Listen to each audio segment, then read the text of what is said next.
Hello दोस्तों, इतिहास की कहानियां आला और उदल की वीर गाथाओं से भरी पड़ी हैं। बुंदेलखंड के इन वीर सेनापतियों ने 52 लड़ाइयों की विजय हासिल की थी। इनसे जुड़ी किंवदंतियों के मुताबिक इन 52 युद्धों में विजय स्वरूप हासिल किया गया था बड़ी मात्रा में सोना। आला उदल ने महोबा के निकट ही सहेजा। उन युद्धों, विजय, सोना सभी का जिक्र इतिहास के पन्नों में दर्ज है, लेकिन ये सोना गया कहाँ, इसका आज तक पता नहीं चल सका। मूल निवासी ग्रामीणों का मानना है कि ये सोना महोबा की एक पहाड़ी के आसपास के इलाके के आसपास दबा हो सकता है। सरकार अगर इसकी संजीदगी से पड़ताल कराए तो काफी कुछ हासिल हो सकता है। आला उदल की शौर्य गाथा।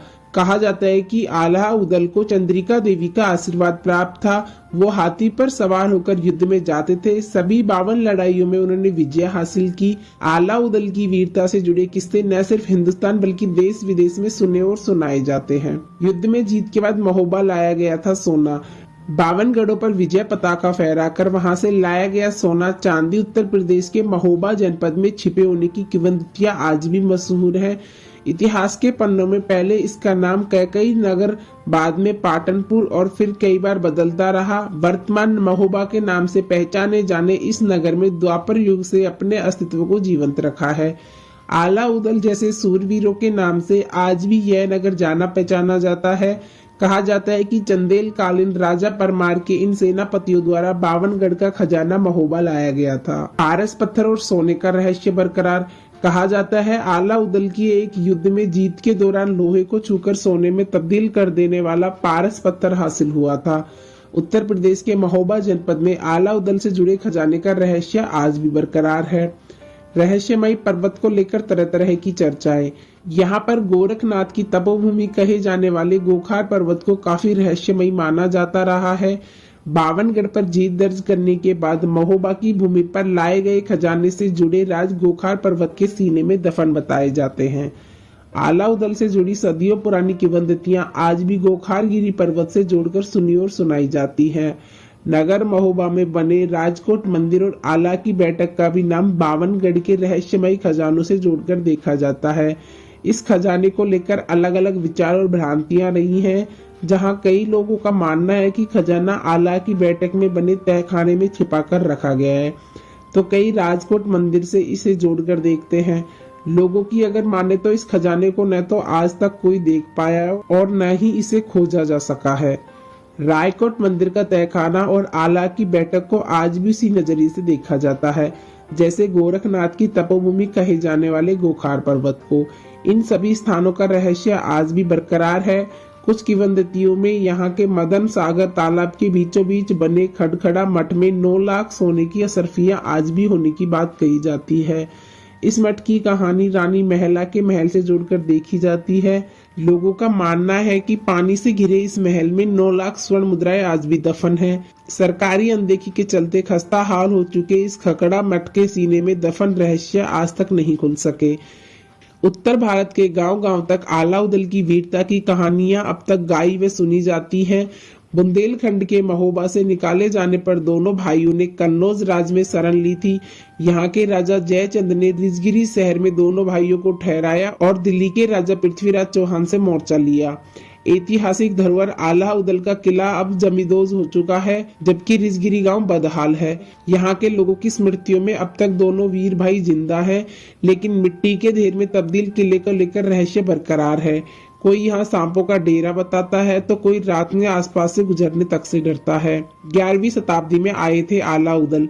इतिहासकार बताते हैं कन्नौज में आला उदल के आने के प्रमाण 11वीं शताब्दी में मिलते हैं। भादो माह में महोबा के राजा परिमाल ने आला उदल को निकाल दिया था। इसके बाद ये लोग कन्नौज के राजा जयचंद के भतीजे लाखन के पास पहुंचे।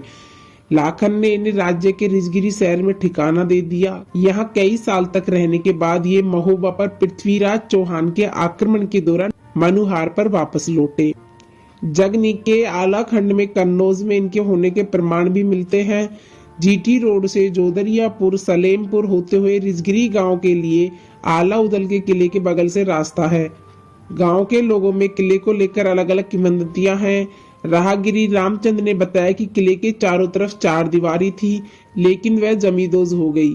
धीरे धीरे अंदर के महल भी ध्वस्त हो गए। न तो जिला प्रशासन ने तवज्जो दी और न ही पर्यटन विभाग या भारतीय पुरातत्व सर्वेक्षण विभाग ने। शाम ढलने के बाद लोग किले के पास जाने से डरते हैं। तकनीक के आला खंड के मुताबिक राजा परिमाल पर जान छिड़कने वाले आला उदल राजपूत थे।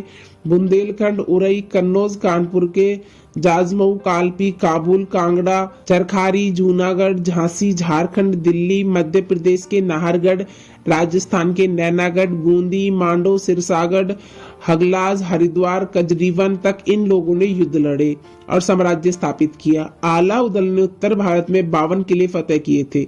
इनकी गाथाओं को सुनने के लिए गांव की चौपालों में लोगों की भीड़ रहती थी। राजा जयचंद का किला भारतीय पुरातत्व सर्वेक्षण की देखरेख में है।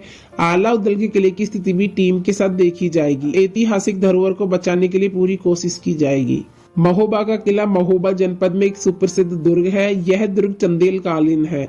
इस दुर्ग में कई अभिलेख भी उपलब्ध होते हैं। इन अभिलेखों में चंदेल वंशावली नन्मुख देव से लेकर परमार्दी देव तक की उपलब्धि होती है। अभी तक यह सुनिश्चित नहीं हो पाया कि इस दुर्ग का वास्तविक निर्माणकर्ता कौन था। यह दुर्ग मानिकपुर झांसी मार्ग पर महोबा मुख्यालय से कुछ दूर विजय सागर से समीप एक पहाड़ी पर स्थित है। महोबा के किले में प्रवेश करने के लिए अनेक द्वार हैं। महोबा प्रारंभ से ही सुप्रसिद्ध धार्मिक और ऐतिहासिक स्थल है। ऐसा विश्वास किया जाता है कि त्रेता युग में इसका नाम केपपुर था और द्वापर युग में इसका नाम पाटनपुर था। वर्तमान समय में इसका नाम महोबा है। कहा जाता है यहाँ पर चंदेल वंश के आदि पुरुष चंद्रवर्मा के लिए एक महोत्सव का आयोजन किया गया, इसलिए महोबा का प्राचीन नाम महोत्सव नगर था, जो बाद में बिगड़कर महोबा बना। चंद्रवर्मा का अस्तित्व 8वीं शताब्दी के प्रारंभ में था और इन्हीं को चंदेल वंश का संस्थापक माना जाता है। चंद्रवरदायी ने अपने सुप्रसिद्ध ग्रंथ पृथ्वीराज रासो के महोबा खंड में इसका नाम महोत्सव नगर ही माना है।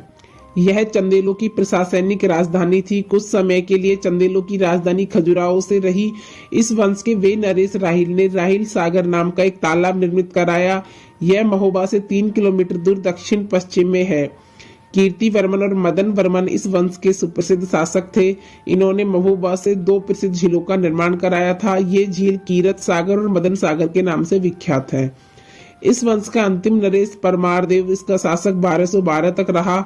लगभग 1182 ईस्वी में दिल्ली नरेश पृथ्वीराज चौहान ने महोबा पर आक्रमण किया था। इस युद्ध में आला उदल ने विशेष बहादुरी का परिचय दिया था। इस युद्ध में उदल पराजित हुआ और मारा गया और आला घायल हो गया। युद्ध में परमारदेव पराजित हुए और महोबा पर पृथ्वीराज का अधिकार हो गया। तो दोस्तों, यह था महोबा दुर्ग और आला उदल से जुड़ा इतिहास। आपको वीडियो कैसी लगी हमें कमेंट सेक्शन में बताएं और वीडियो पसंद आए तो लाइक शेयर एंड सब्सक्राइब करें। थैंक्स।